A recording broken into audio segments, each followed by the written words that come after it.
મંગલમ ભગવાન વીરો મંગલમ ગૌતમ પ્રભુ મંગલમ સ્થૂલી ભદ્રાદ્યા જૈનો ધર્મોસ્તુ મંગલમ. આપણે 10 ટ્રીક જોઈ રહ્યા હતા કે જે જિનાલયમાં આપણને સ્ટાર્ટ ટુ એન્ડ આપણને પાલન કરવું જરૂરી છે.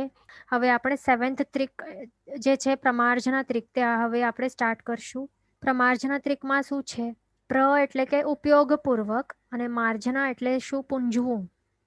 એટલે આ ડેફિનેશન છે. શું છે? પ્રમાર્જના શબ્દ છે એની ડેફિનેશન જ છે કે ઉપયોગપૂર્વક પૂંજવું, તેને જ શું કહેવાય? તેને જ કહેવાય છે પ્રમાર્જના.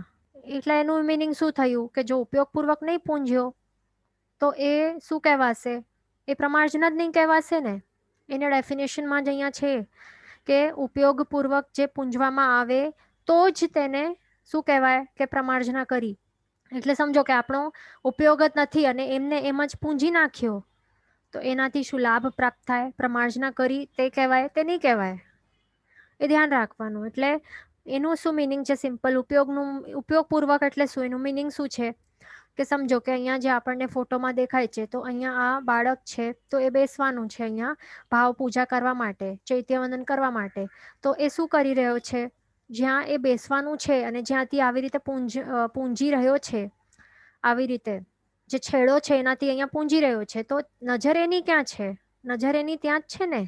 અહીંયા જેની નજર છે અહીંયા જોઈ રહ્યો છે એટલે કહેવાય કે ઉપયોગપૂર્વક એ પૂંજી રહ્યો છે. બરાબર?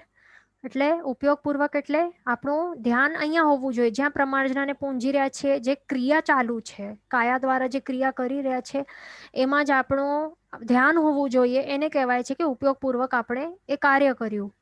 એટલે સમજો કે અહીંયા નથી જોતો પણ ત્યાં જોઈ રહ્યો છે, અહીંયા ક્યાંક આજુબાજુમાં, અને હાથથી અહીંયા પૂંજવાની ક્રિયા ચાલુ છે તો એને નહીં કહેવાય કે ઉપયોગપૂર્વક પૂંજ્યો. માત્ર પૂંજવાની ક્રિયા કરી પણ ઉપયોગ રહેલું નથી. ઉપયોગ ન હોય તો ભાવ પણ કેવી રીતે હોય? અહિંસાના, જીવ રક્ષાના ભાવ પણ નહીં હોય ને પછી. એટલે આ બહુ જ કમ્પલસરી વસ્તુ છે. અહીંયા ઉપયોગ હોવું બહુ જ જરૂરી છે પૂંજવાની ક્રિયાની સાથે સાથે. જો સમજો કે આવી રીતે એનો ઉપયોગ રહેલું છે, અહીંયા એ પૂંજવાની ક્રિયા કરી રહ્યો છે અને અહીંયા જે જોઈ રહ્યો છે કે અહીંયા જીવજંતુ તો નથી ને, અને આવી રીતે એ પ્રમાર્જના કરી રહ્યો, પૂંજી રહ્યો છે. અને છતાં પણ સમજો કે કોઈક એવું સૂક્ષ્મ નાનકડું જીવ જો રહી ગયું અને એના ઉપર એ થોડુંક એના ઉપર બેસાઈ ગયું અને પછી એ મરી ગયું, છતાં પણ એને આટલું પાપ નહીં લાગે કારણ કે એનો ઉપયોગ રહેલું હતું અને અંતરમાં કેવા ભાવ હતા? જીવ રક્ષાના ભાવ ચાલી રહ્યા હતા ને પૂંજવાની ક્રિયા કરતી વખતે સાથે સાથે. એટલે એટલું પાપ નહીં લાગે કારણ કે ભાવ હતા કેવા? જીવ રક્ષાના, અહિંસાના એવા ભાવ હતા. પણ સમજો કે હવે શું થાય છે કે એનો ઉપયોગ નથી.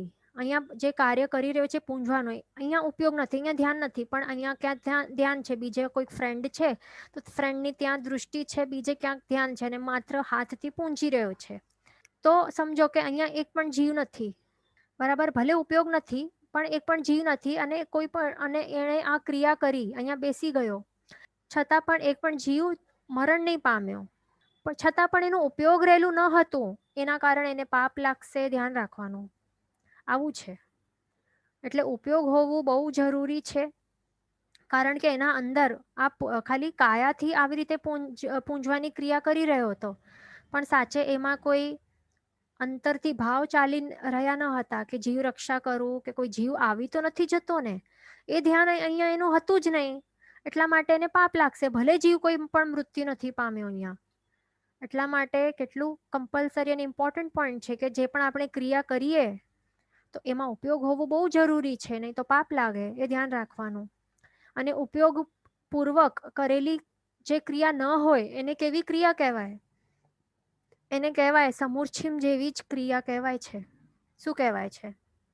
સમૂર્છિમ જીવો હોય ને તો એમના જેવી ક્રિયા કહેવાય કે જેમનો ઉપયોગ ન હોય, સમજણ વગરની ક્રિયા હોય, લક્ષ વગરની ક્રિયા હોય.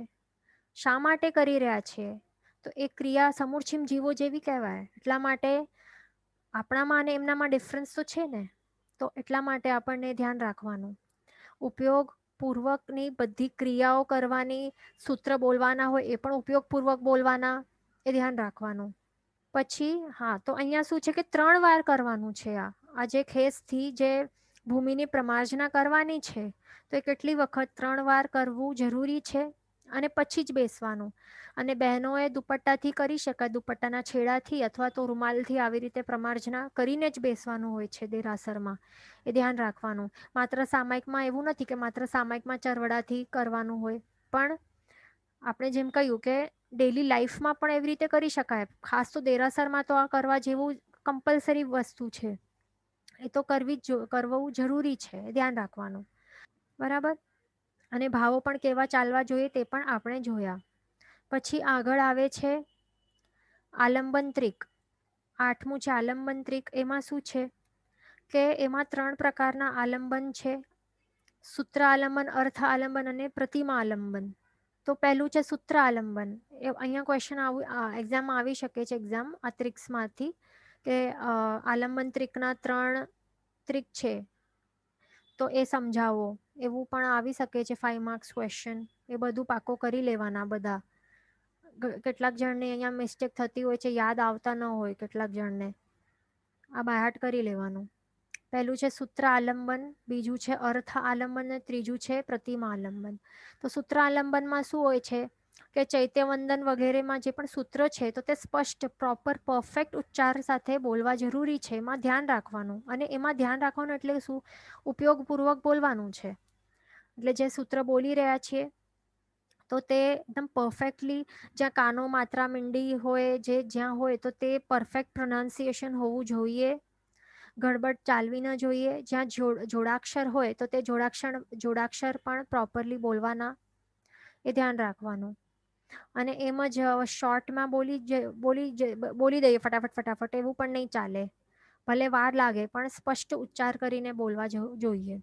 અને એ પણ એક જણ એક સૂત્ર બોલતો હોય અને બાકીના 3-4 જણ સાથે આવેલા હોય એમની સાથે, તો એવું ન હોય કે માત્ર એક જણ જે સૂત્ર બોલે છે તો તેમને જ બોલવાનું, બીજાને માત્ર સાંભળવાનું, એવું ન હોય.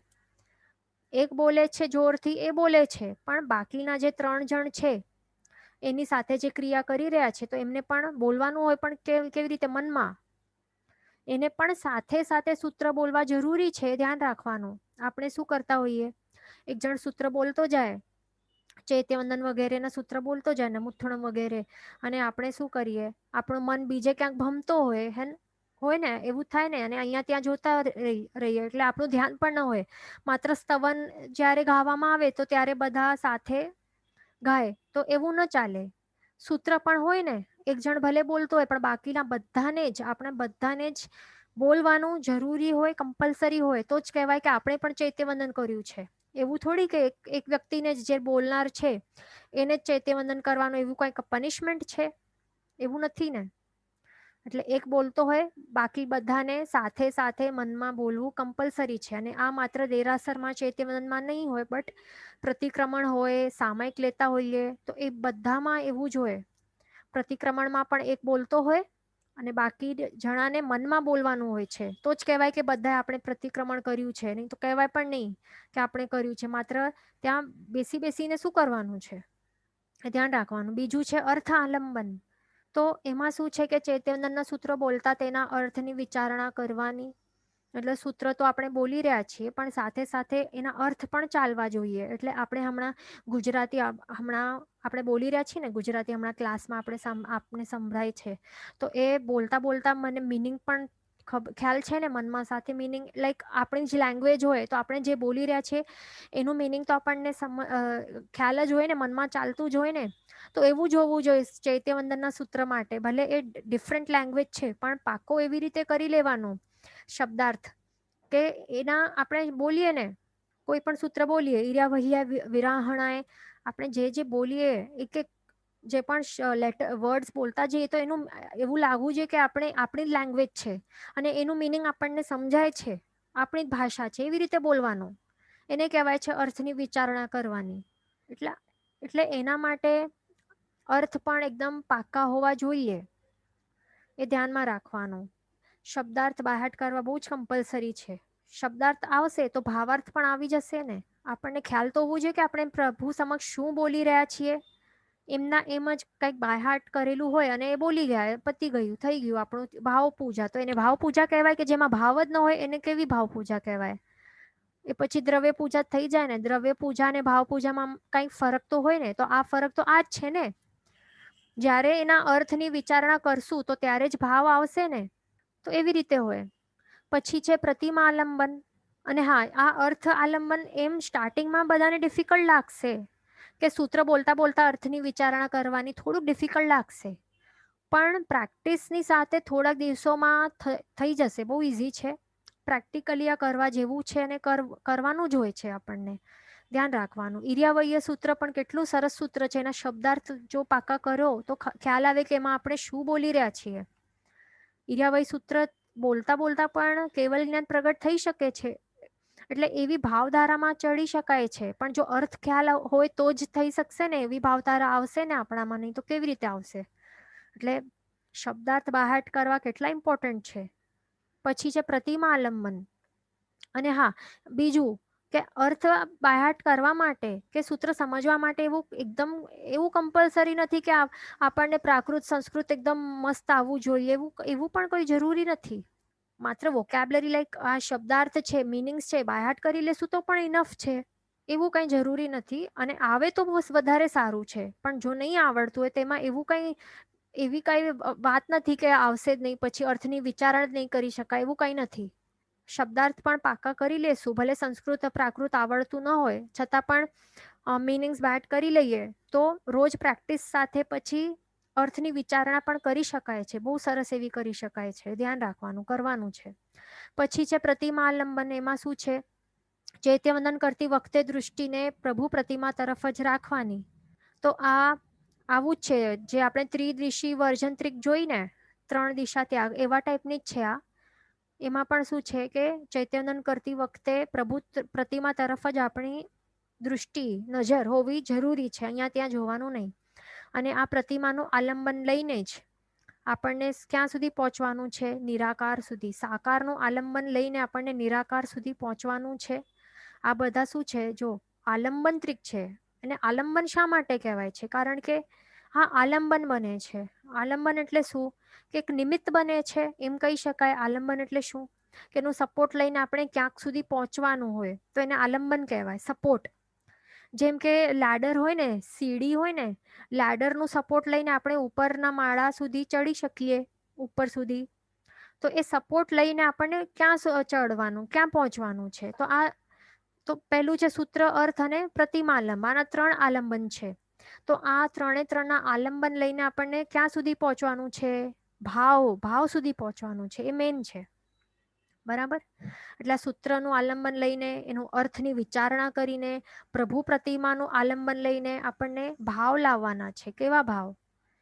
એટલે આ બધા પ્રભુ કેવા છે? હમણાં સાકાર છે, પ્રતિમાના સ્વરૂપમાં છે, સાકાર છે, આકાર સહિત છે. તો એ બધાનું આલંબન લઈને આપણને એવી ભાવધારામાં ચડવાનું છે કે આપણે પોતાના આત્માને ઓળખી શકીએ, આત્માના સાચા સ્વરૂપને, સિદ્ધ સ્વરૂપને ઓળખી શકીએ. તો એ ત્યાં સુધી આપણને પહોંચવાનું છે આ બધાનું આલંબન લઈને, સપોર્ટ લઈને. એ છે, આ બહુ જ ઇમ્પોર્ટન્ટ ટ્રીક છે. એ ખાસ ધ્યાન રાખવાનું. પછી છે 9th છે મુદ્રા ત્રિક. મુદ્રા ત્રિક એટલે શું છે? હવે કે એમાં વિવિધ મુદ્રાઓ કરવાની હોય. અહીંયા લખેલું શું છે કે ચૈત્યવંદનમાં યોગને સાધવા મુદ્રાઓની આવશ્યકતા છે. તો યોગ એટલે શું છે? યોગને સાધવા. યોગને સાધવા એટલે શું? યોગ એટલે કે જે કનેક્શન હોય ને આત્મા અને આત્માનું મોક્ષની સાથે જોડાણ, એને યોગ કહેવાય છે. યોગ કોઈ પૂછે એનું ડેફિનેશન કે રિયલ મીનિંગ શું છે? તો તે છે આત્માનું જોડાણ. કોની સાથે? મોક્ષની સાથે. આત્માનું મોક્ષની સાથે જોડાણ કરવું, તો તે યોગ છે. તો યોગને સાધવા માટે મુદ્રાઓ પણ કમ્પલસરી એવી હોય છે. તો કઈ કઈ મુદ્રાઓ આપણને કરવી જોઈએ છે, કરવાની હોય છે ચૈત્યવંદનમાં? તો પહેલું તો ચૈત્યવંદનમાં પહેલા તો એ જોઈએ કે આ ચૈત્યવંદન એ પોતે કઈ મુદ્રામાં કરાય. આ યોગ મુદ્રા તો જે છે, આ મુદ્રાઓ તે હાથની મુદ્રાઓ છે ને, મુક્તાશુક્તિ મુદ્રા, જીન મુદ્રા, આ કૌશક મુદ્રા ટાઈપ છે. તો આપણે પહેલા એ જોઈએ કે આપણને ચૈત્યવંદન કઈ મુદ્રામાં કરવાનું. તો ચૈત્યવંદન આપણને આવી રીતે આપણને બેસવાનું હોય છે. વિનય મુદ્રા કહેવાય છે એને. બરાબર? તો એમાં આપણને દેખાય છે કે જે ઘૂંટણ છે રાઈટ સાઈડનું, તો તે જમીન ઉપર અડેલો નથી અને પાછળનું આવી રીતે છે પોસ્ચર, એના ઉપર બેસવાનું હોય છે અને લેફ્ટ ઘૂંટણ ઊંચો હોય છે અને જે કોણીઓ છે બંને, તો તે કોણીઓ જે કોણીઓ છે તો તે ત્યાં ટચ કરેલી હોય છે કમરની ત્યાં. તો આવી રીતે હોય છે, એને કહેવાય છે ચૈત્યવંદન મુદ્રા. પછી એવી અલગ અલગ મુદ્રાઓ હોય છે, તો એ આપણે બધી જોઈ લઈએ. હા, તો અહીંયા જો, તો અહીંયા આપણે 5 મુદ્રાઓ બતાડશું જે ચૈત્યવંદન કરવા માટે, જે ચૈત્યવંદન આવી રીતે આ મુદ્રાઓમાં બેસીને કરવાનું હોય છે. તો સૌથી ફર્સ્ટ આપણે જોઈને વિનય મુદ્રા, તો આ રિયલ વિનય મુદ્રા છે, બરાબર. આ જો ફાવે તો આપણને આ જ મુદ્રામાં કરવાનું ચૈત્યવંદન. એમાં બંને જે પગ છે તો એ બંને ઘૂંટણ છે તો એ જમીન ઉપર અડેલા હોવા જોઈએ અને પાછળથી આવી રીતે જો દેખાય છે ને, પાછળથી પગ આવી રીતે ઊંચા હોય તો એના ઉપર બેસવાનું, બરાબર. તો આ વિનય મુદ્રા કહેવાય છે અને આ જ મુદ્રામાં આપણને ચૈત્યવંદનના બધા સૂત્ર, જે સ્તવન છે બધું આપણને આ જ મુદ્રામાં કરવાનું, બરાબર. પછી બીજું છે, જો તે નહીં ફાવે ને આપણને, કેટલાક જણને પ્રોબ્લેમ હોય આવી રીતે બેસ, આ થોડુંક ડિફિકલ્ટ છે, જેટલું દેખાય છે આટલું ઇઝી નથી. આપણને બેસવાનું હોય ને પછી આ બધું દુખાઈ જાય પછી, પણ આ બેસ્ટ છે, વિનય મુદ્રા કહેવાય છે, એને પ્રિફર કરવાનું. જો આવી રીતે નહીં બેસી શકીએ ને આપણે, તો આ સેકન્ડ છે, સેકન્ડ પ્રેફરન્સ કરવાનું, આવી રીતે બેસવાનું. એટલે અહીંયા પગ જે છે ને એ નીચે મૂકી દીધા છે. આ ફર્સ્ટ હતું, જો અહીંયા આવી રીતે ઊભા હતા ને એના ઉપર બેસવાનું હતું. જો આ નહીં ફાવે તો આવી રીતે કહી શકાય વજ્રાસન ટાઈપ છે આ મુદ્રા. તો આવી રીતે ચૈત્યવંદન કરવાનું. જો આ પણ નહીં ફાવે તો થર્ડ છે આવી રીતે, જે આપણે કહ્યું ને પહેલા આપણે બતાડ્યું હતું કે ઢીંચણ ઉપર હોય જમીનથી આટલું અને આવી રીતે બેસવાનું. અહીંયા પણ ઊંચો છે, આ પણ ડિફિકલ્ટ છે. મેન તો જે યંગ હોય ને તો એમને તો આવી જ રીતે બેસવાનું, ઘણા જ પાપ કર્મોનું ક્ષય થઈ જાય આપણા. અને આવી રીતે મુદ્રા આપણે પરફેક્ટ ફોલો કરશું તો આપણા ભાવ પણ એવા ચડિયાતા આવે અને વિધિની શુદ્ધિ પણ થાય. પણ જો આવી રીતે નહીં થાય તો પછી ફોર્થ કેવી રીતે, આ નીચે ટેકાવી દીધું છે ઘૂંટણ અને આ નીચે આવી રીતે જે પાછળનું ફૂટ હતું ને તો એને પણ નીચે રિલેક્સ કરી દીધું છે. આવી રીતે નીચે બેસાઈ, જે આપણે નોર્મલી બધા બેસતા હોય ને દેરાસરમાં આપણે જોયું હશે તો આવી રીતે છે. આ ચોથો ટાઈપની છે. આ પણ કેટલાકને નહીં ફાવતો હોય તો આવી રીતે પણ બેસતા હોય. આ પાંચમું છેલ્લું છે, બરાબર. જે ઘણા ઓલ્ડ પીપલ હોય તો એમને નહીં ફાવે આવી રીતે, તો એ લોકો આવી રીતે બેસતા હોય. પણ હવે આ પણ જો નહીં ફાવે ને તો એનાથી વધારે શિથિલ પોઝિશન તો કરાય જ નહીં, એ ધ્યાન રાખવાનું. આખે ને આખી પલાઠી જ વાળીને બેસી જવાનું આરામથી, તો એ તો બિલકુલ નહીં ચાલે. આ છેલ્લામાં છેલ્લી કહેવાય ને સૌથી શિથિલમાં શિથિલ પોઝિશન છે. આ પણ પરફેક્ટ પોઝિશન નથી. જે આપણે જોઈને ફર્સ્ટ પોઝિશન આ છે, ફર્સ્ટ પોઝિશન આ વિનય મુદ્રા કરવાની. જો આ નહીં ફાવે, જે આપણા જે ગૌતમ સ્વામી હતા ને તો મહાવીર સ્વામી સમક્ષ એવી રીતે બેસતા હતા, ક્યારે પણ બેસતા નહીં હતા પણ ઉભડક જ રહેતા હતા. માત્ર જે શરીરનું જે પંજા છે ને, આ પગના પંજા, તો તે જ માત્ર અડેલા રહેતા હતા ગૌતમ સ્વામીના. તો એવી રીતે આપણે નથી બેસી શકતા તો એટલીસ્ટ ઘૂંટણ નીચે ટેકાવીને આવી રીતે બેસવાનું. આ પણ નહીં ફાવે તો સેકન્ડ આ કરવાનું, આ પણ નહીં ફાવે તો થર્ડ આ નહીં ફાવે તો આ, છેલ્લામાં છેલ્લું આ કરે. પણ આ તો બહુ શિથિલ પોઝિશન છે, પણ એનાથી વધારે શિથિલ તો કરવાનું જ નહીં, એ ધ્યાન રાખવાનું, બરાબર. તો આપણે આ જોઈ લીધું કે બેસવાનું કેવી રીતે, બરાબર. હવે આપણે યોગ, હાથ કેવી રીતે રાખવાનું, યોગ મુદ્રા. યોગ મુદ્રા આપણે જોઈ લઈએ. તો યોગ મુદ્રામાં શું હોય છે? હા, તો જો અહીંયા તો યોગ મુદ્રા આવી રીતે આપણે ચૈત્યવંદન માટે બેઠા હોઈએ ને તો ત્યારે આવી રીતે અહીંયા જે ઉત્તરાસંગનું જે છેડો છે ને, જે ખેસનું જે છેડો છે ને, તો એવી રીતે પકડવાનું હોય છે જેન્ટ્સ માટે. અને લેડીઝ માટે પણ કંઈક એવું હોય ને, રૂમાલ હોય કે દુપટ્ટાનું છેડા હોય, સાડીનું છેડો હોય, તો એ આવી રીતે રાખીને આવી રીતે બોલવાના હોય સૂત્ર, એ ધ્યાન રાખવાનું, બરાબર. એટલે આ કંઈ સામાયિક કે શું કહેવાય, સામાયિક કે પૌષધ માટે નથી, આપણે દેરાસર માટે કહી રહ્યા છીએ. દેરાસરમાં આવી રીતે બોલવાનું સૂત્ર આપણે બોલતા હોઈએ ને, તો આવી રીતે આગળ છેડો, મુખ આગળ છેડો રાખીને બોલવાનો. અને હાથ કેવી રીતે રાખવાનો? યોગ મુદ્રા એટલે શું? યોગ મુદ્રા અહીંયા દેખાય છે. એક ફિંગર, એક હાથનું જે ટેરવા છે એકબીજામાં ભરાવેલા હોય આવી રીતે, લાઈન બાય લાઈન આવી રીતે એને યોગ મુદ્રા કહેવાય છે. અને જે પેટ હોય તેના ઉપર કોણીઓ બંને રાખેલી હોય, મૂકેલી હોય, તો એને કહેવાય છે યોગ મુદ્રા. બરાબર. તો આવી રીતે કરીને આપણને બેસવાનું, આપણે આ રાખતા ન હશું, પણ હવેથી આપણને ખ્યાલ આવી ગયું છે. આવી રીતે હવે મુખની આગળ આવી રીતે આપણને ઉત્તરાસનનો છેડો પકડવાનું છે. રૂમાલ પણ ચાલશે, કંઈ પણ ચાલશે, એ ધ્યાન રાખવાનું. બરાબર. પછી યોગ મુદ્રા તો જોઈ લીધી. હા, તો અહીંયા શું બતાડે છે કે આ યોગ મુદ્રાની અંદર આપણને કયા કયા સૂત્ર બોલવાના હોય? બધા જ સૂત્ર બોલવાના હોય.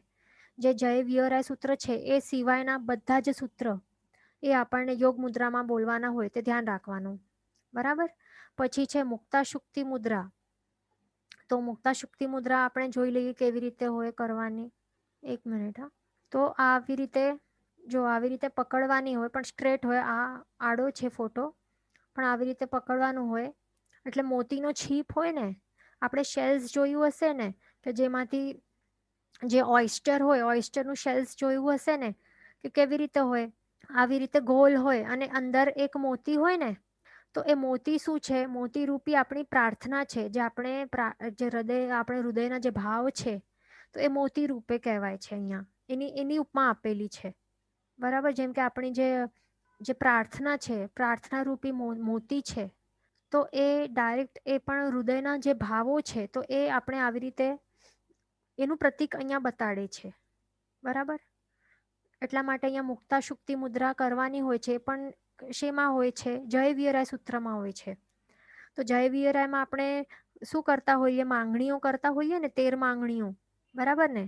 13 માંગણીઓ આપણે કરતા હોઈએ, તો એ માંગણી આપણને પ્રભુ પાસે જે પ્રાર્થના કરી રહ્યા છીએ, તો તે મોતી રૂપે બની જાય, આપણા હૃદયમાં પ્રવેશી જાય. જે આપણે માંગી રહ્યા છીએ ને, સમ્યક દર્શન વગેરે ને, સમાધિ મરણ ને બધું માંગતા હોઈએ છીએ 13 માંગણીઓમાં.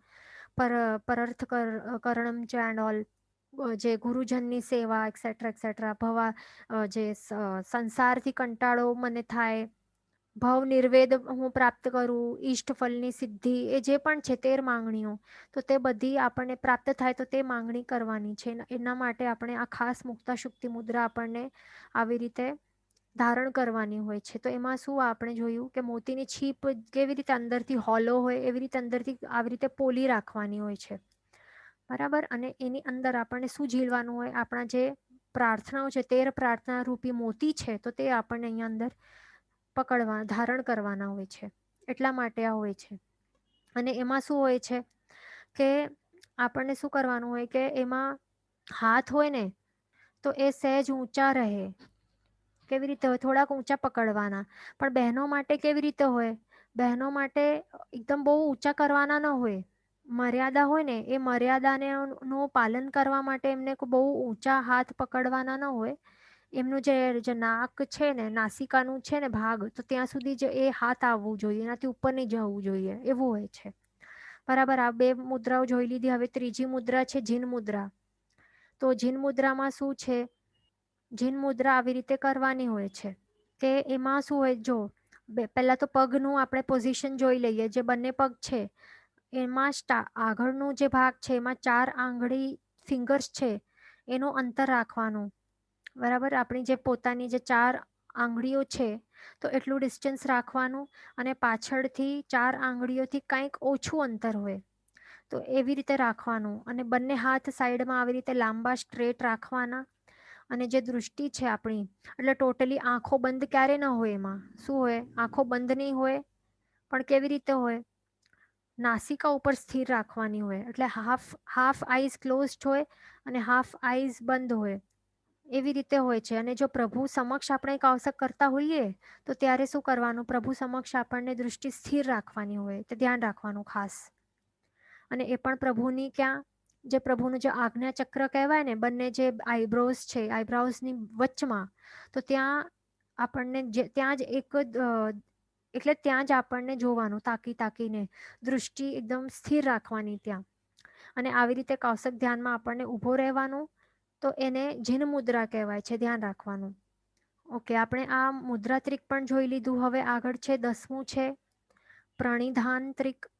તો પ્રણિધાંત્રિક પણ બહુ ઇઝી છે. આપણે પ્રણિધાંત્રિક પહેલા ક્યાં જોયું હતું? બધાને યાદ હશે. પ્રણિધાંત્રિક એમાં પણ આવ્યું હતું ને, 5 અભિગમમાં 5મો અભિગમ છે પ્રણિધાન. તો એ ધ્યાન રાખવાનું. એટલે 5મો અભિગમ પણ પ્રણિધાન છે અને 10મું ત્રિક પણ પ્રણિધાંત્રિક છે. એટલે કેટલું ઇમ્પોર્ટન્ટ હશે ને. એટલા માટે આ આપણને ફોલો કરવાનું. એમાં શું છે કે મન, વચન અને કાયા આ 3 યોગથી આપણને ચૈત્યવંદન વગેરે જે દરેક વિધિ આપણે કરી રહ્યા છીએ, તો એમાં આપણને શું રાખવાનું? એકાગ્રતા રાખવાની. એટલે એનું મિનિંગ શું થાય છે કે મનની એકાગ્રતા હોવી જોઈએ, વચનની અને કાયાની આ 3 યોગની એકાગ્રતા હોવી જોઈએ.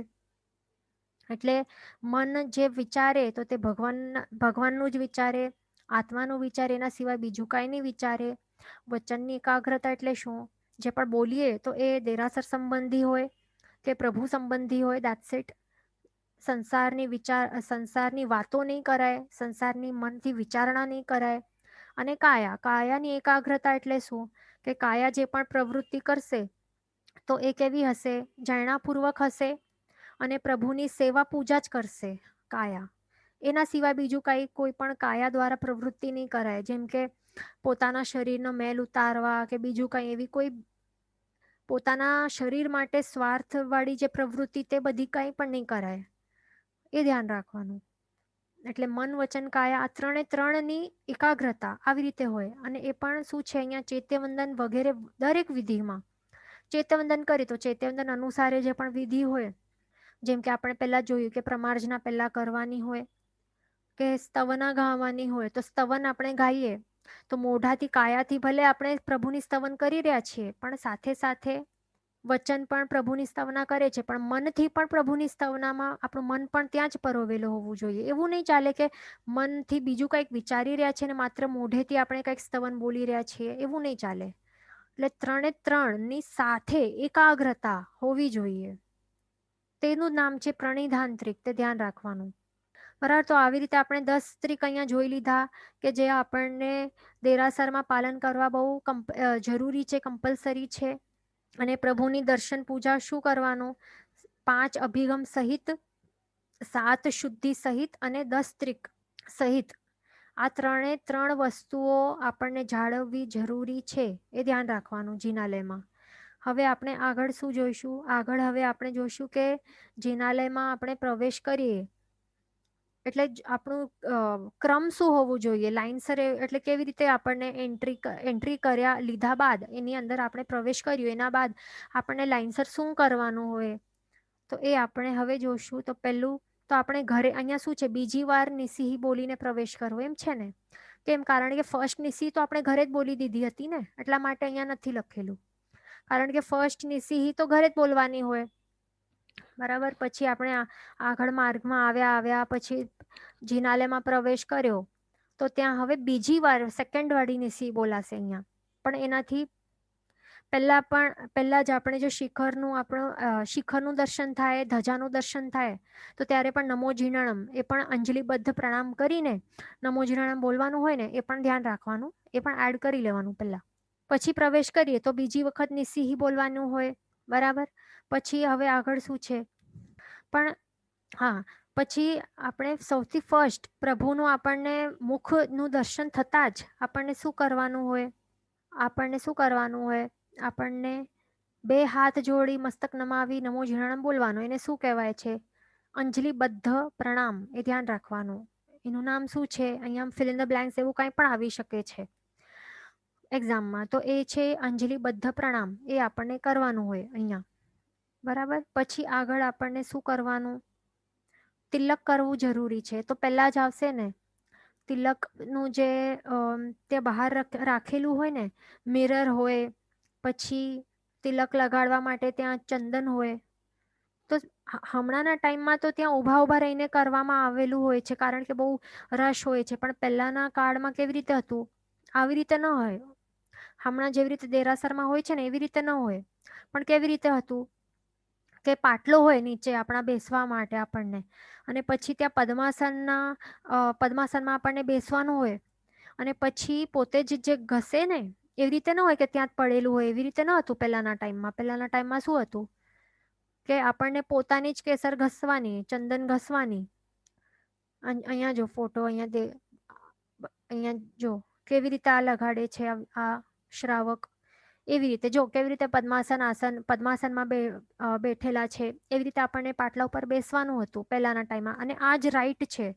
શાસ્ત્રમાં આવી જ રીતે વિધિ કરવામાં કહેલું છે આપણને. જો પોસિબલ હોય તો હમણાં પણ એવી રીતે કરી શકાય છે. અને પોતાની જ જે કેસર જે હોય ને ઘરે જ ઘસીને આવવાનું, બરાબર. અથવા તો ત્યાં બેસીને પણ ઘસી શકાય પોતાની જ. અને પછી કેસર રૂમમાં એ આ બધી ક્રિયા છે ને, તો એ કેસર રૂમમાં બેસીને કરવાનું હોય છે, ધ્યાન રાખવાનું. તો આ રિયલ વિધિ છે. આવી રીતે પોતાનું પછી મસ્તકે આવી રીતે લગાડવાનું હોય છે. અને એ શું દર્શાવે છે? આવી રીતે કે પ્રભુની જે આજ્ઞા છે તો હું માથે ચડાવું છું. પ્રભુની આજ્ઞા, જીના આજ્ઞાને, જીના આજ્ઞાનું હું પાલન કરીશ. તો એવી રીતે એનું અહીંયા પ્રતીક છે. અને અત્યંત ખુમારી સાથે આપણને આ તિલક લગાડવાનું હોય છે. અત્યંત પ્રાઇડ સાથે. પ્રાઇડ હોય ને, ખુમારી, કે હું જીન એટલે આ પ્રભુ મને મળ્યા છે અને એમનું હું સેવક છું. મને જીનાજ્ઞા પ્રાપ્ત થઈ છે, હું કેટલું ભાગ્યશાળી છું. અને હું મસ્તકે ચડાવું છું એને. બધું પાલન કરીશ. પાલન ન પણ કરાશે પણ માનીશ તો બધું જ. અને પાલન કરવાની મારી ભાવના છે. આવી રીતે આ દર્શાવે છે જે આ તિલક છે ને તે. અને અહીંયા દર્પણમાં જોઈને પછી ત્યાં હેરસ્ટાઈલ ને બધું નહીં કરવાનું. ત્યાં ઊભું રહીને કે વાળ સરખા કરવા, કપડાં સરખા કરવા, એ બધું નહીં કરવાનું હોય. જો એનું મિરર પણ કેટલું નાનું છે. માત્ર જે અહીંયા તિલક લગાડવા માટેનું જે કામ છે એના પૂરતું જ અહીંયા કામમાં આવે. પછી આખું કેવું દેખાય છે શરીર, એ બધું નહીં દેખાય એમાં. તો એવું હોય છે. આપણે જ્યારે પાલિતાણામાં જઈએ કે શંખેશ્વરમાં જઈએ તો ત્યાં આપણે જોયું હશે ને કેસર રૂમ હોય. તો ત્યારે આપણને આ કરી શકાય છે. એટલીસ્ટ અહીંયા નહીં, અહીંયા તો કરવાનું રોજ. પણ ખાસ તો તીર્થોમાં જઈએ ને તો ત્યારે તો આવું ખાસ કરવાનું. ત્યાં કોમન હોય ને, કોમનમાંથી નહીં લગાડવાનું. પણ શું કરવાનું? પોતાનું ઘસવાનું અલગથી. આવી રીતે શુદ્ધ ક્રિયા ફોલો કરવાનું. આવી રીતે પદ્માસનમાં બેસીને કરવાનું. આવી રીતે, બરાબર. જો આવી રીતે ઘસવાનું આપણને બેસીને, મોઢા ઉપર આવી રીતે મુખકોશ બાંધીને આવી રીતે ઘસવાનું પોતાનું જ. કેમ? હવે જો અહીંયા શું છે, પોતાનું શા માટે અહીંયા આગ્રહપૂર્વક આપણને કહેલું છે મેન શાસ્ત્રમાં? કારણ કે આવી રીતે જો સમજો કે કોમન હોય ને આવી રીતે વાટી, અને અહીંયા સડી હોય, તો પછી બધા શું કરે? આપણા કેવા હોય મસ્તક પસીનાવાળા હોય ને, ત્યાં હોય કે ન હોય? ત્યાં આપણે તીર્થમાં જઈએ ખાસ તો ત્યાં આપણું કેવું હાલ થઈ જાય. પછી પસીના બધું હોય ને મસ્તક ઉપર. પછી આપણું જે મસ્તકવાળો જે કપાળ છે, પસીનાવાળું જે કપાળ છે એના ઉપર આપણે આ સળી લઈએ અને કોમન જે વાટી છે એમાંથી આપણે લગાડીએ અહીંયા તિલક. અને પછી આ જ છે પસીનાવાળું થઈ ગયું ને, પછી અહીંયા આપણે લગાડ્યું, પછી એમાં જ ત્યાં મૂકી દીધું. એને ડ્રાય પણ નહીં કર્યું, એની અંદર જ નાખી દીધું. પછી શું થાય? પસીના ગયા ને અંદર. અહીંયા આ સુકાશે પછી 48 મિનિટ્સ પહેલા? નહીં સુકાય ને. એટલે આપણે શું કર્યું? આપણા જે પસીના છે અહીંયા ટ્રાન્સફર કર્યા. અને આ કંઈ સુકાશે નહીં 48 મિનિટ્સની અંદર ઓબ્વિયસલી. તો અહીંયા સમૂર્છિમ પંચેન્દ્રિય મનુષ્યની ઉત્પત્તિ થઈ જશે. પછી અસંખ્ય પણ જેમના જન્મ મરણ સ્ટાર્ટ થઈ જશે. અને જે પણ બીજા ભાવિકો આવશે તેઓ પણ અહીંયા લગાડશે. અહીંયા એમની હિંસા થશે. શું થાય પછી? અહીંયા બધું શું ગડબડ થાય? એટલા માટે હમણાંની જે વિધિ છે ને, હમણાં જે ચલણમાં છે ને, તો એ બધું આપણા પોતાના કન્વિનિયન્સ માટે આપણે બધું સ્ટાર્ટ કર્યું છે. પણ જે શાસ્ત્ર, જે રિયલ વિધિઓ છે ને, તે આપણને ટ્રાય કરવાનું, તે જ ફોલો કરવાનું. આપણને શું કરવાનું? પોતાનું જ ઘસવાનું.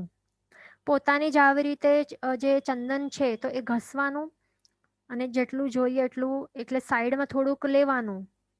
કારણ કે આ જે આપણે લગાડ્યું તો એનાથી પૂજા નહીં થાય ને પછી પ્રભુની. એટલે થોડુંક આવી રીતે જે થાળી હોય તો એમાં થોડુંક અહીંયા થોડુંક એકદમ માત્ર તિલક માટે આવી રીતે બનાવી શકાય. અને બાકી બધું આવી રીતે પ્રભુના પૂજા માટે આવી રીતે બનાવી શકાય. બરાબર, ઘસી શકાય આવી રીતે. તે ધ્યાન રાખવાનું. તો એવી રીતે હોય છે. તો આ આપણે જોઈ લીધું. હા, તો તિલક ભાઈઓને શું કરવાનું?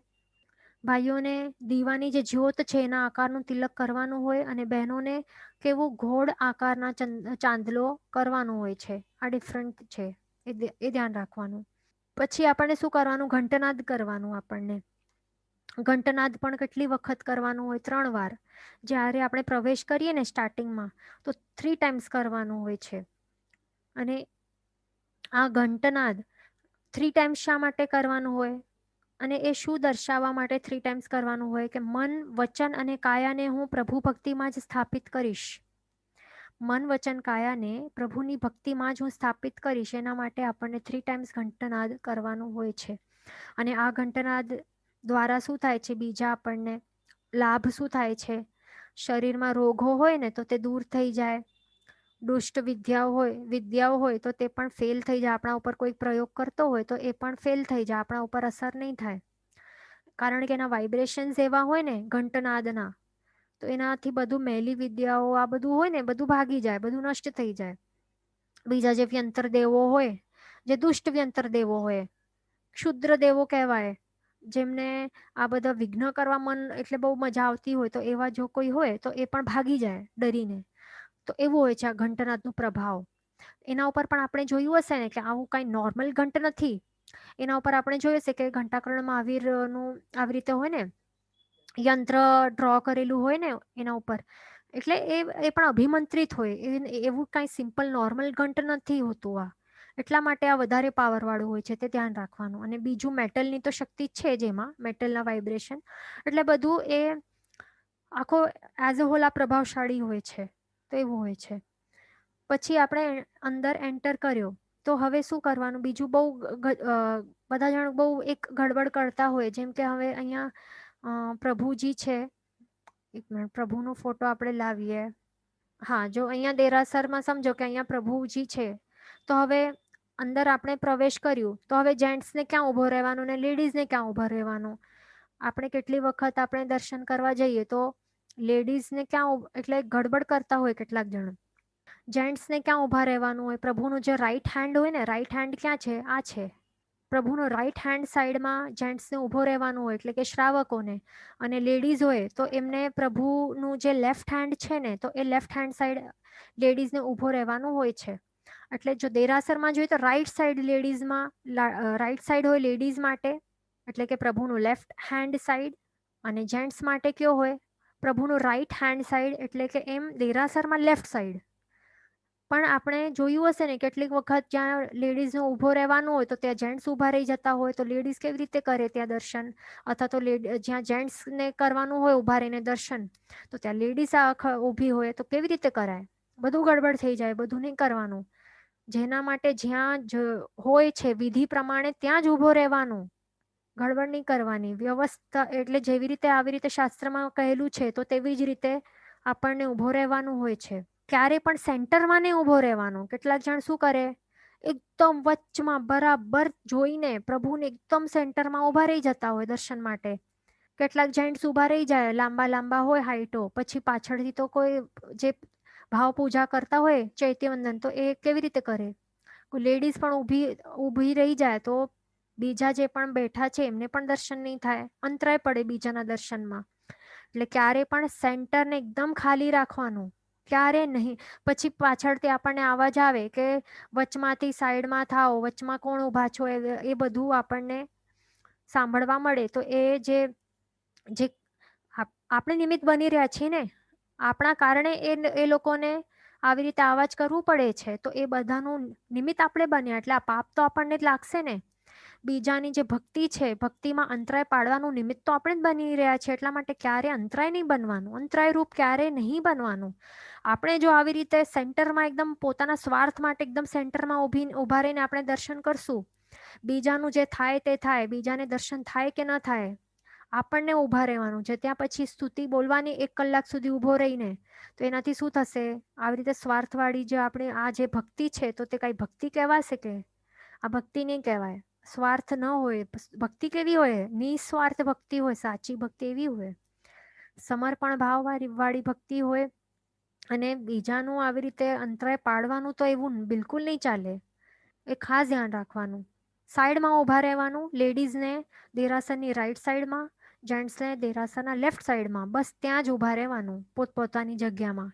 સેન્ટર આખો ખાલી રાખવાનું. આપણે જો અંતરાય પાડશું તો આપણા પણ પછી દર્શન દુર્લભ બનશે. પછી એ ખાસ ધ્યાન રાખવાનું. આપણને પણ જો દર્શન કરવાનું બહુ મન થશે ને તો પછી કંઈક ના કંઈક અંતરાયો આવશે વચમાં. આપણું પણ પછી આપણને પણ દર્શન પછી દુર્લભ બનશે. ખાસ ધ્યાન રાખવાનું. એટલા માટે બીજાના માટે ક્યારેય અંતરાય રૂપ નહીં બનવાનું. તો આવી રીતે એન્ટર તો કરી દીધું. હવે આગળ શું છે ક્રમમાં તે આપણે જોઈએ. હા, તો હવે અહીંયા આપણને શું કરવાનું છે, આપણે ગર્ભગૃહની બાજુમાં આપણે આવી ગયા ને તો ત્યારે શું કરવાનું, સૌથી પહેલા કેટલાક જણ શું કરે, પ્રભુને આવી રીતે અંદર આવે અને પછી સ્તુતિ બોલે અને સીધો ત્યાં જે ચંદન હોય ને તો તે ચંદન પૂજા કરવા માટે લાઈનમાં લાગી જાય. ચંદન પૂજા કરવાનું ચાલુ કરી દે. તો એ બિલકુલ નહીં કરાય. અહીંયા શું છે, પહેલા 3 વખત પ્રણામ કરવાનું, 3 પ્રદક્ષિણા આપવાની, પછી સ્તુતિ બોલવાની અને પછી છે બધું શું કહેવાય આજે અંગ પૂજા પછી છે. કેટલાક જણ ડાયરેક્ટ અંક પૂજા માટે સ્ટાર્ટ થઈ જાય. ક્યારે એ બિલકુલ નહીં ચાલે. જે ક્રમ છે એ ફોલો કરવું બહુ જરૂરી છે. અહીંયા શું છે કે પ્રભુને 3 વાર પ્રણામ કરવાનું. એ પણ કયો પ્રણામ આવશે, હવે આપણે ગર્ભગૃહની પાસે આવી ગયા છે તો હવે કયા પ્રકારનું પ્રણામ આવશે, અંજલિબદ્ધ નહીં આવશે પણ હવે અર્ધા વનત પ્રણામ આવશે. એ પણ કેટલી વખત છે, જો 3 ટાઈમ્સ છે.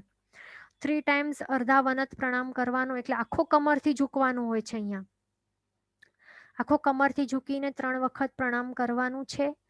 પછી એટલે અહીંયા ધ્યાન રાખવાનું, 1 વખત જ કરીએ, 2 વખત કરીએ તેની ચાલશે. 3 ટાઈમ્સ આ વિધિમાં જ છે. 3 ટાઈમ્સ કરવાનું છે. અને એ પણ કેવું, અર્ધાવનત, કમરથી આખો ઝૂકીને.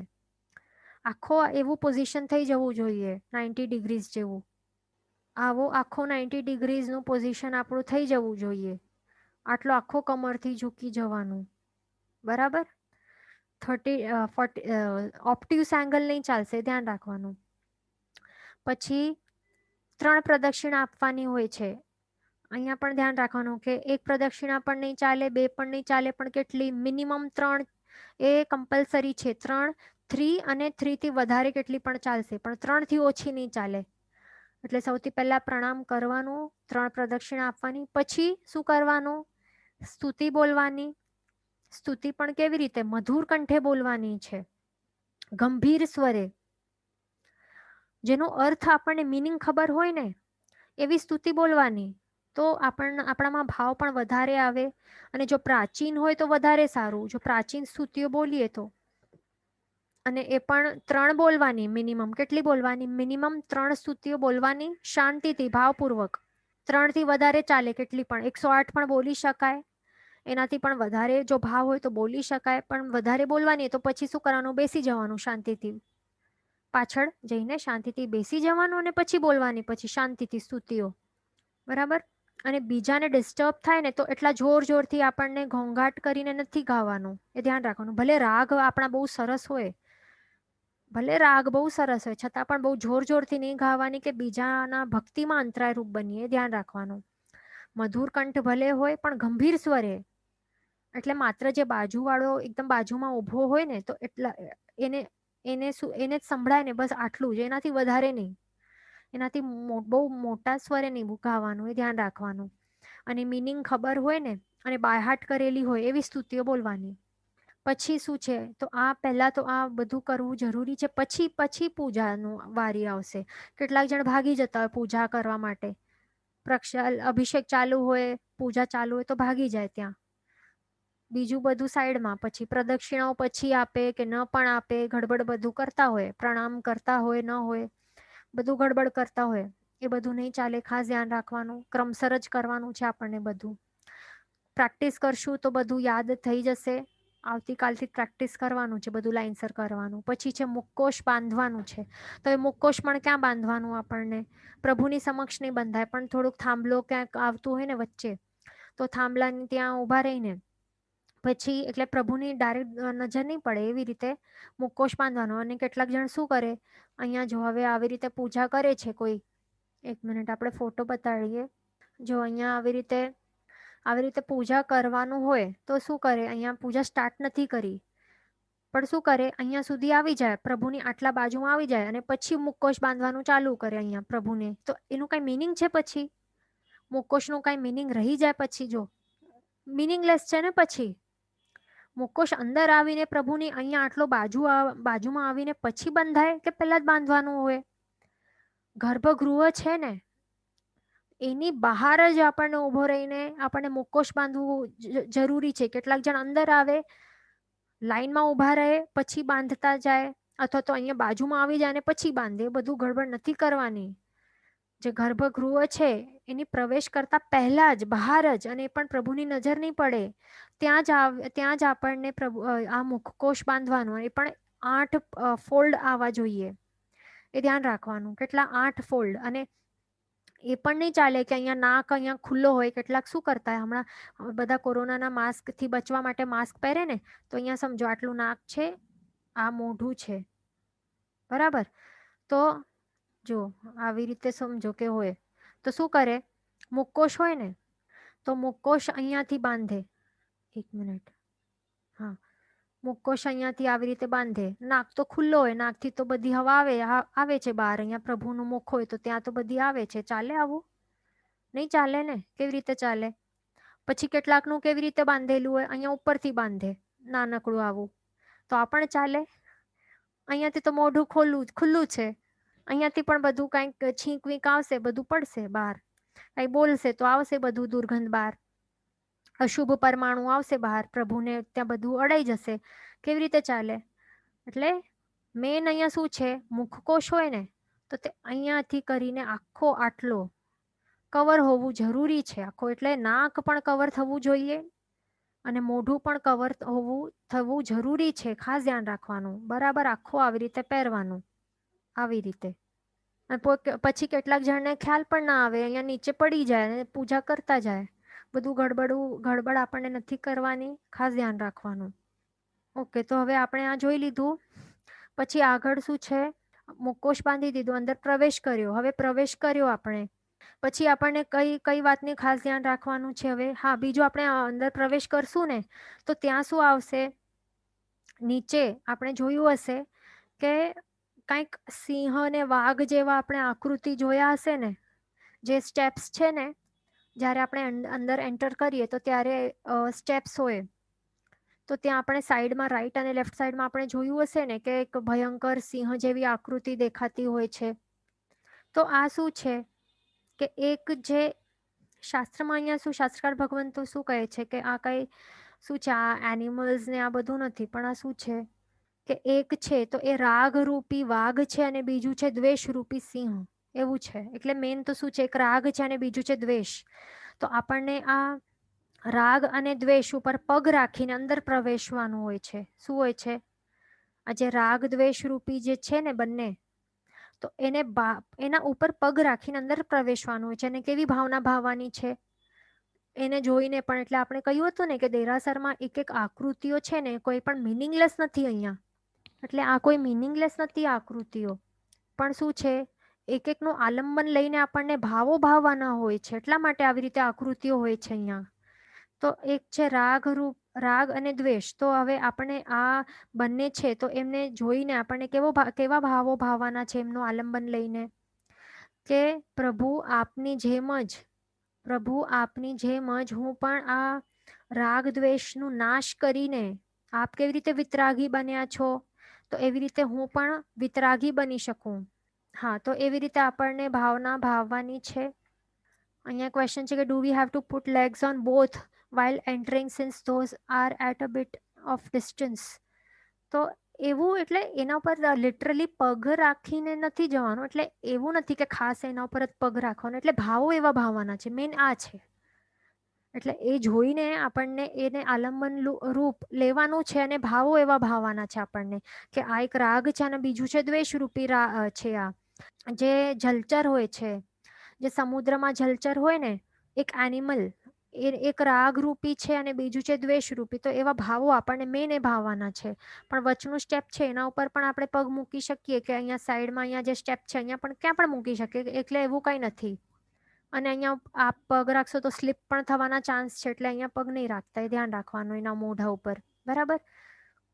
એટલે સ્લીપ થઈ શકાય છે અહીંયા. એટલે આ જે ફ્લેટ સરફેસ છે એના ઉપર જ પગ રાખવાનો, પણ ભાવો એવા ભાવવાના છે કે મને આ રાગ દ્વેષ રૂપી જે છે એના ઉપર હું પગ રાખીને અહીંયા અંદર આવું છું, એટલે મને પણ આપની જેમ જ રાગ દ્વેષનો નાશ કરી શકું અને વિતરાગી બની શકું, એવા ભાવો આપણને ભાવવાના છે. પછી અંદર હવે એન્ટર કર્યું પછી શું કરવાનું છે નેક્સ્ટ આપણને?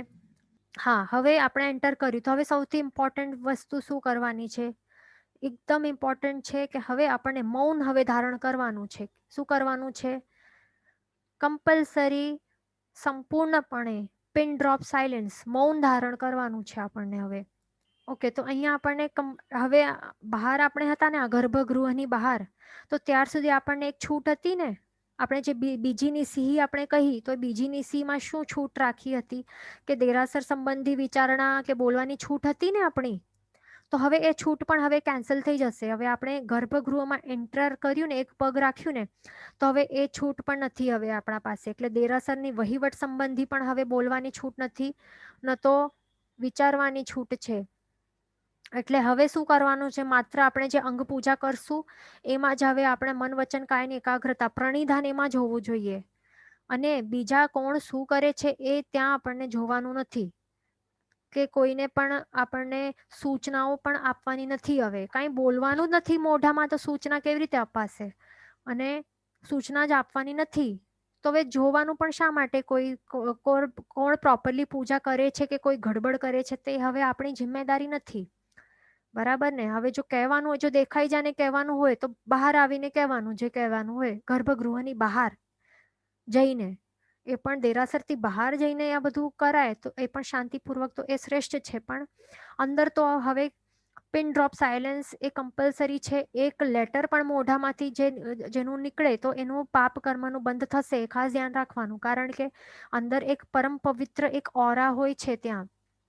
ત્યાં જે પૂતગલ પરમાણુ હોય છે કેવા હોય છે? પરમ પવિત્ર હોય છે, અત્યંત શુભ હોય છે, જે એકદમ ખૂબ પોઝિટિવ ઓરા કહેવાય ને, તો એવી કહેવાય. ત્યાં પ્રભુની એવી ઓરા હોય છે ત્યાં. એટલે ત્યાં આપણને એક લેટર પણ આપણા મોઢામાંથી નીકળશે ને તો પછી ત્યાં ઓરા ખરાબ થઈ જશે આપણા કારણે. એટલા માટે ત્યાં કાંઈ નહીં બોલાય, પાપ કર્મનું બંધ થશે, ખાસ ધ્યાન રાખવાનું. કેટલાક જણ શું કરે, ત્યાં જે પ્રભુ સમક્ષ ઊભા હોય અને શું ત્યાં કોઈક જોઈએ, કોઈક બાળક કે બાળિકા આવે ત્યાં પૂજાને થોડી ગડબડ કરતી હોય તો એમને ચાલુ થઈ જાય કે એવી રીતે નહીં કરવાનું, આ કરવાનું, તે કરવાનું. જે હોય ને મુખકોશ, એ પણ મુખકોશને હટાવીને નીચે કરીને પછી સૂચના આપવાના ચાલુ કરી દે. એ બધું કરાય? બિલકુલ નહીં કરાય. એ બાળક કે બાળિકા જે કરે છે ને પૂજા, ભલે ગડબડ કરે છે પણ એને પાપ એટલું લાગતું નથી જેટલું આપને લાગે છે. આ બધું બોલ બોલ કરીને જે એને સૂચના આપે છે એને પાપ લાગે છે. બાળક તો જે કરે છે તો એના ભાવ તો સારા છે ને. જેવી રીતે પણ મિસ્ટેક વાળી પૂજા કરે છે પણ ભાવ તો સારા છે ને એના બાળકના. તો એના તો પુણ્ય કર્મનું બંધ થાય છે, પાપ કર્મોની નિર્જરા થાય છે. પણ જે મોટા વ્યક્તિઓ છે તો ત્યાં એને આવી રીતે સ્કોલ્ડિંગ કરે કે કંઈક આવી રીતે સંભળાવે અને એ બાળકને પછી ખરાબ લાગી જાય, ખોટું લાગી જાય. કેટલાક બાળકોને પછી એને મન પણ નહીં થાય, ધર્મથી વિમુખ જો બની જશે ને, હર્ટ થઈ જશે ને એમને કે આવા આવા આવે છે અંકલ આંટીઓ આવે છે, મને આવી રીતે કહ્યું, ઘરે આવીને કહે હવે મને નથી જવાનું, તો બધું પાપ આપને લાગશે. જે પણ બોલ બોલ કરશે બાળકોને ખાસ ધ્યાન રાખવાનું. આપણી જિમ્મેદારી નથી કોઈ બીજાના બાળકોને કંઈ કહેવાનું, એ ખાસ ધ્યાન રાખવાનું. ત્યાં પૂજા કરવા માટે આપણે આવ્યા છીએ તો તે જ કરીને ચાલ્યો જવાનું. જો આવી રીતે સમજાવવાનું હોય તો એમના સાથે જે વડીલો હોય એમને કહેવાનું, બાળકોને નહીં કહેવાનું. જો કહેવાનું હોય તો એકદમ શાંતિથી, એ પણ જો જાણતા હોઈએ તો કહેવાનું ને, સમજાવીને એકદમ. એ પણ બહાર જઈને ગર્ભગૃહથી બહાર, તો ત્યાં જ ડરાવીને નાખવાનું બાળકોને. પૂજા કરતા હોય ત્યાં ડરાવી નાખે કેટલાક જણ. એ ક્યારે નહીં કરવાનું આવી રીતે. જીન વચન વિરુદ્ધ બોલાયું હોય તો મિચ્છામિ દુક્કડમ સર્વમંગલ માંગલ્યમ સર્વકલ્યાણ કારણમ પ્રધાનમ સર્વધર્માણમ જૈનમ જયતિ શાસનમ પ્રણામ.